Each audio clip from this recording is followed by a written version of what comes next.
Retrouverons les débatteurs Laurence Ndong, Maître Jean-Paul Benoît, Pierre Franklin Tavares et Guy Debal après le Flash Info de 19h, préparé et présenté à présent par Salah Eddine Gakou. Bonsoir Salah Eddine. Bonsoir Francis, bonsoir à tous. En Tanzanie, le bilan du naufrage du ferry s'alourdit au fil des heures.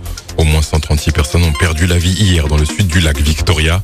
Les chances de retrouver des survivants sont quasi nulles, a indiqué une source locale. Une capacité de 100 places, l'embarcation aurait été très largement surchargée. Des témoins parlent d'environ 200 personnes à bord, un chiffre qui n'a pas été confirmé par les autorités locales. Le président tanzanien John Magufuli a décrété 4 jours de deuil national dans un discours retransmis à la télévision. Au Mozambique, 12 habitants d'un village du nord du pays ont été tués et 14 sérieusement blessés lors d'une nouvelle attaque attribuée à un groupe djihadiste. 10 personnes ont été tuées par balles et 2 sont mortes brûlées, a déclaré une source locale. 55 maisons du village auraient également été incendiées. Cette attaque est la plus meurtrière commise par ces djihadistes depuis leur émergence en octobre 2017. Dans un incident séparé, des éléments du même groupe ont attaqué hier un convoi militaire dans le secteur de Pundahar, près de la frontière avec la Tanzanie, tuant un officier des forces armées mozambicaines. La justice danoise a confirmé en appel aujourd'hui l'extradition d'un Danois d'origine rwandaise accusé d'avoir participé au génocide de 1994 au Rwanda. La cour d'appel de Copenhague a confirmé la décision prise en première instance en avril à l'encontre d'un homme de 51 ans dont l'identité n'a pas été révélée. Il est accusé d'avoir participé au meurtre de près de 2000 personnes alors réfugiées dans une église et une université de Mundede dans le nord-ouest. L'homme arrêté en mai 2017 a nié les accusations, affirmant que les autorités rwandaises l'ont confondu avec quelqu'un d'autre. Justice toujours, la Zambie a ordonné aujourd'hui l'émission d'un mandat d'arrêt contre le chanteur congolais Koffi Olomide, recherché pour l'agression d'un photographe à Lusaka en 2012. Le roi de la rumba congolaise est appelé à comparaître devant la justice aujourd'hui, mais il ne s'est pas présenté. L'agent du musicien en Zambie a demandé à la justice d'accorder à son client davantage de temps en raison des difficultés qu'il a rencontrées à transmettre sa convocation au chanteur. Le photographe accuse Koffi Olomide de l'avoir frappé au visage et d'avoir cassé son objectif. Le musicien encourt une peine de prison ou une amende. Un mot de football avant de se quitter. À Dakar, le sélectionneur Aliou Cissé a annoncé les 23 joueurs convoqués pour les 2 matchs du mois d'octobre face au Soudan. En conférence de presse, le sélectionneur sénégalais est revenu sur les problèmes défensifs de son équipe. Écoutez. Mais ce n'est pas un problème de qualité intrinsèque, ce n'est pas un problème individuel. Je dirais que c'est un problème peut-être de tout un système défensif où nos garçons doivent comprendre que dans le football moderne, il faut être capable de défendre ensemble et d'attaquer ensemble. On ne peut pas défendre à 4, on ne peut pas défendre à 9. Nous devons défendre au minimum à 10 derrière le ballon. Donc je crois que ça c'est un état d'esprit. Mais je crois qu'il faut qu'on soit beaucoup plus rigoureux, beaucoup plus concentré encore dans des moments où l'équipe adverse est dans son temps fort. De bien maîtriser ces moments-là. C'est ça aussi qui fait une grande équipe. C'était Aliou Cissé, le sélectionneur du Sénégal. C'est la fin de ce Flash Info. Tout de suite, le retour de VCP. Vendredi, c'est permis. Le spectacle de l'information présenté par Francis Laloupeau. Votre prochain rendez-vous avec l'info africaine, c'est à 20h avec nos partenaires de BBC Afrique en direct de Dakar. Merci Salah Eddine. On vous laisse partir pour l'aéroport. Vous allez prendre votre avion pour un week-end à Dakar. Merci beaucoup. Tout de suite, le retour de VCP. Vendredi, c'est permis. 18h, 19h30, Francis Laloupeau sur Africa numéro 1.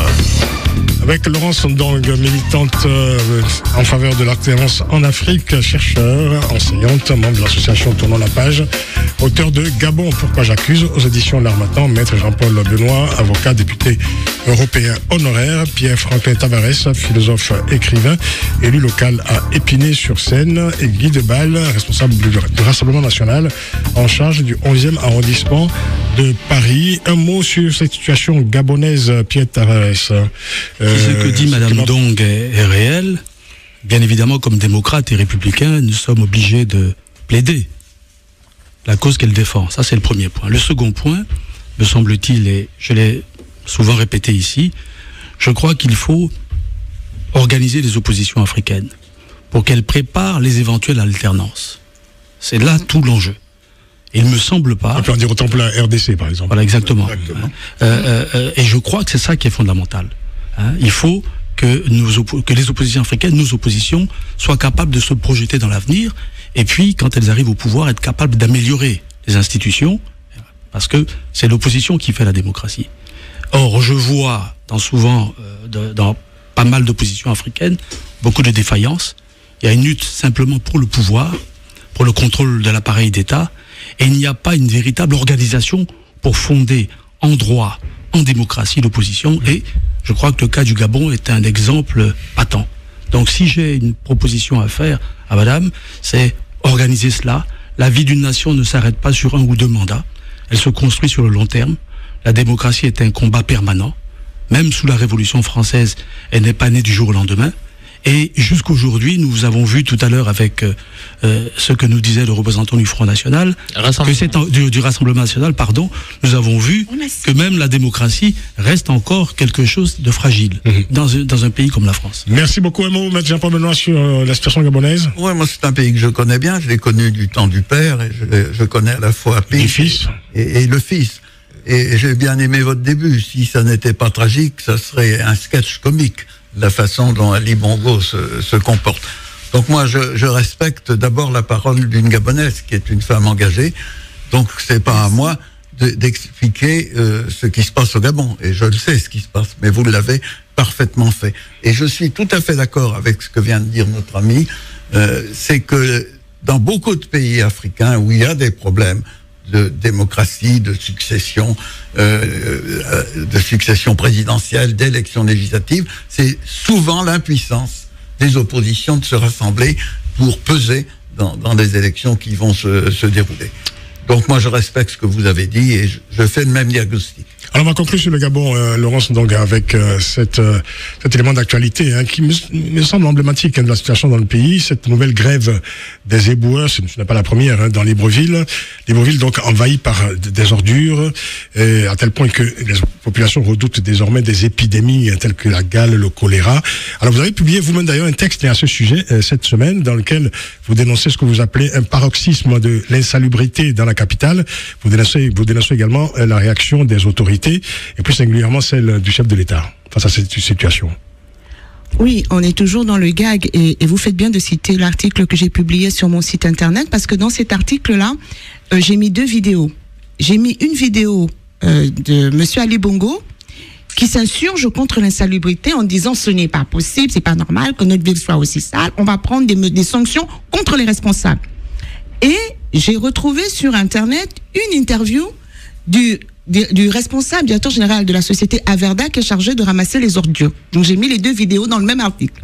Et que dit le directeur général d'Averda? Il dit, nous ne pouvons plus ramasser les ordures parce que l'État gabonais nous doit 2 ans d'impayés. Oui, c'est ça. Voilà. Il nous doit 2 ans d'impayés, de 1.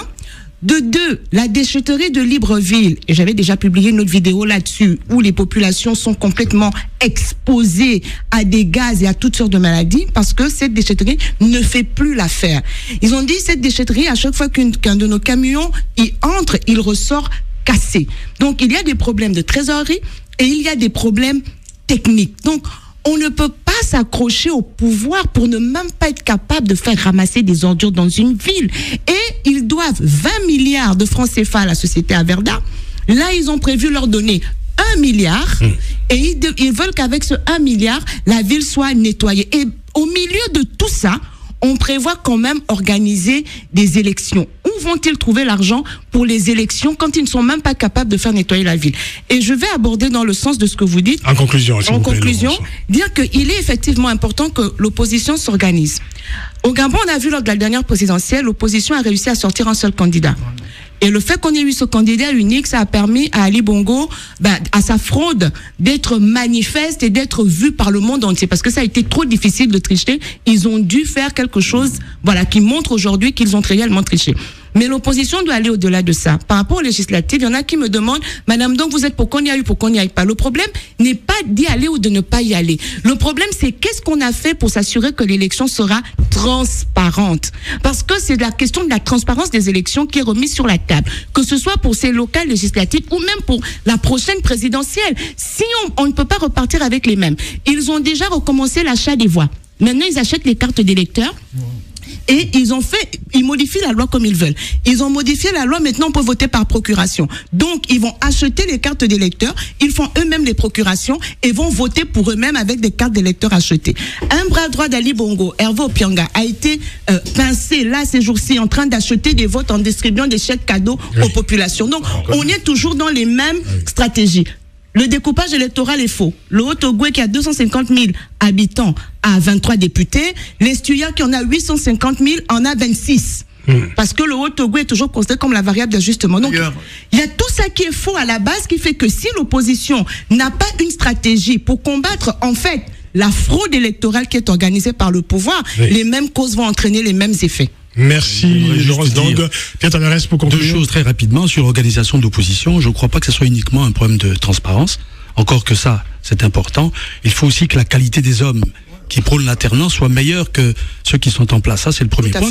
Le second point, je dirais, rapidement, Francis, si vous me le permettez, c'est que la question du déchet sur laquelle j'ai travaillé très longtemps et à propos de laquelle j'ai fait un texte, il y a une dizaine d'années, parce que Abidjan connaissait le même problème. Voilà, exactement. Mais c'est pas le seul pays.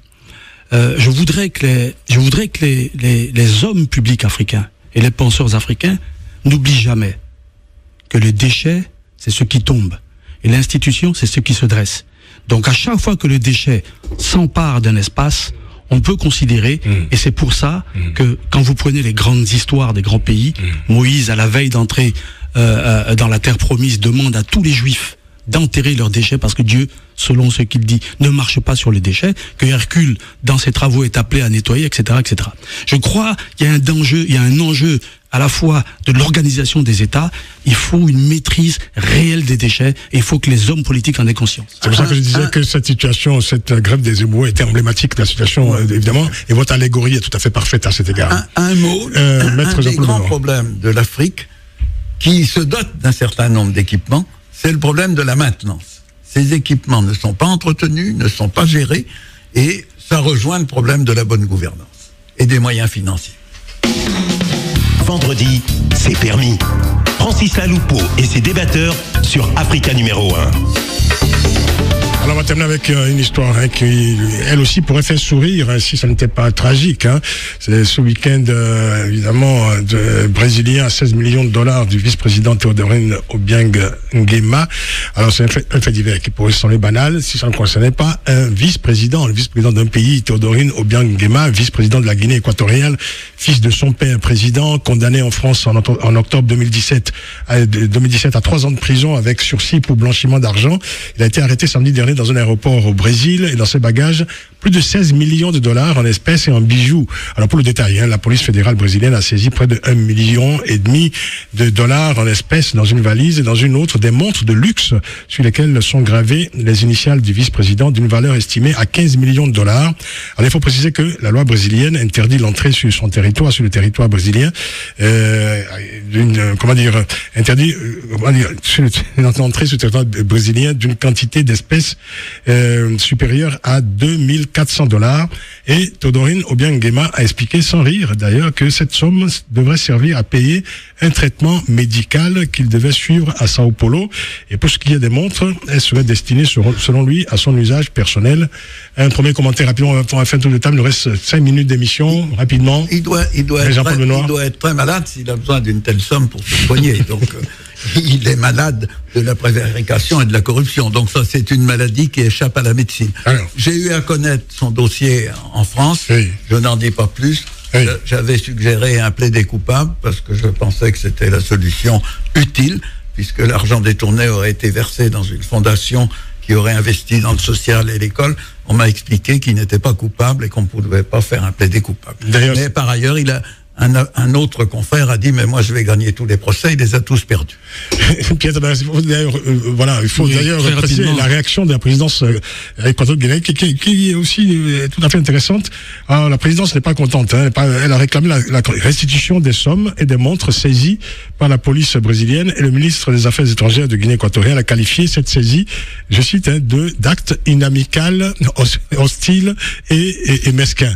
Alors on a l'impression que finalement que ces autorités équatoriennes vivent dans une autre dimension, quoi. Oui, mais je pense que Francis, vous faites bien de rappeler qu'il s'agit d'un fait délictueux au regard de la loi brésilienne. Ce qui est frappant, c'est que lorsqu'une délégation comme ça de diplomates se déplace en terre étrangère, elle est censée connaître les règles. Oui. Il était le seul diplomate. Il était le seul à avoir un passeport diplomatique. Laissez-moi terminer, s'il vous plaît. Et ça, c'est un vrai problème. Après, vous avez raison. Et la délégation est composée de 12 personnes. C'était un voyage privé, quand même. Voilà, un voyage privé. C'était un week-end privé. Voilà, privé, mais dans les 12 membres de la délégation, il n'y avait qu'un seul qui était protégé par son statut. d'une part. Immunité. Voilà, immunité. Et en même temps, nous-mêmes qui sommes panafricains, on peut tout de suite plaider une injustice. Il est trop facile d'attaquer les hommes politiques noirs. Et enfin, je terminerai en disant, comme un conseil, je voudrais rappeler un passage du bréviaire aux politiciens de Mazarin, et j'espère qu'on m'entendra. Quant aux objets utilitaires qui s'usent et qui se cassent, inutile d'en posséder de trop précieux. Il suffit simplement qu'ils ne soient pas trop minables pour un homme de son rang. Oui. Alors, il faut quand même dire que voilà. On pourrait dire que Mazarin ne s'est pas toujours appliqué à lui-même ses propres préceptes. Tout à fait, bien sûr. Et Mazarin ne connaissait pas la Guinée équatoriale. Exactement. Rapidement, Guy Debal. Écoutez, pour plagier notre co-débattrice, je ne sais pas s'il faut en rire ou en pleurer, ou je ne sais pas, c'est maître Jean-Paul Benoît qui disait. Tout le monde l'a dit ici. Tout le monde l'a dit, oui, non, mais c'est juste dramatique. Voilà, tout a été dit, j'en rajouterai pas plus, c'est vraiment dramatique. Oui. Alors, je vais quand même préciser qu'au moment de son procès en France, le patrimoine de ce vice-président Teodoro Obiang Nguema avait été répertorié avec notamment des bijoux pour un montant de 10 millions d'euros, des œuvres d'art évaluées à 15 millions d'euros, un parc automobile jugé à l'époque hors du commun et un palace de 4000 mètres carrés. C'est un monde à part finalement, Laurence donc. Oui, et avec tout ça, il n'y a pas d'hôpitaux en Guinée équatoriale pour qu'il aille se soigner au Brésil. Non, il n'y en a pas pour le soigner. Pas pour le soigner lui. Pour qu'il aille se soigner au Brésil avec 15 millions de dollars, c'est-à-dire 21 milliards de francs CFA. Oui. Est-ce que tout ça n'aurait pas pu construire un hôpital pour le soigner sur son territoire?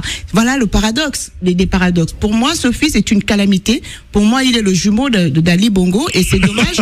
Ils veulent faire, qu'on veuille toujours transmettre le pouvoir de façon héréditaire en République. Et je ne suis, lorsque Monsieur Tavares dit qu'il y a un peu d'injustice parce qu'on attaque toujours les présidents noirs. Je ne sais pas, hein, je suis l'actualité depuis un moment. Je n'ai pas encore vu un président européen se promener avec 16 millions de dollars pour aller dans un autre État. Parce que vous connaissez pas comment fonctionne. Voilà. Mais c'est même une bagatelle. Je peux vous dire. Non, mais enfin, il y a tout ça, c'est bien placé. Je songeais notamment aux hommes politiques du Moyen-Orient. Oui. Honnêtement, voilà, je songeais.